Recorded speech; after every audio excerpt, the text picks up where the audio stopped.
This one is kind of obvious, but is still important to mention. Remember that Yorion lets enter the battlefield triggers resolve again. Things like Nowhere to Run, you can turn a Yorion into a removal spell.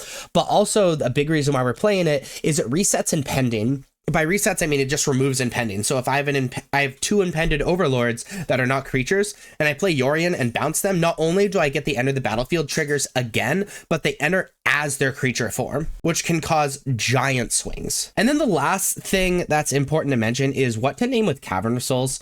So 90% of the time, you're going to be just naming avatar so that your important creatures, basically, which are your avatars, can enter the battlefield. Also, it's important that you can cast Overlord of the Boiler Bilges if you draw it, because you can't really always rely on Overlord of the Hauntwood. Sometimes, depending on your hand, and you'll learn this just by playing a bunch, sometimes you will need to name human or wizard so that you can cast Zur. But also remember, when you side in Rurik Thar, that's red as well, and we don't have any red lands besides the Overlord of the Hauntwood land or Cavern of Souls, so you might need to name Warrior. And you want to name Warrior because we have other warriors in our deck, and you might as well make them uncounterable, and we don't have any other ogres in our deck. And having something like a Rurik Thar, especially if we're siding it in, having it stuck in our hand is a nightmare, even though our plan is to fetch it out.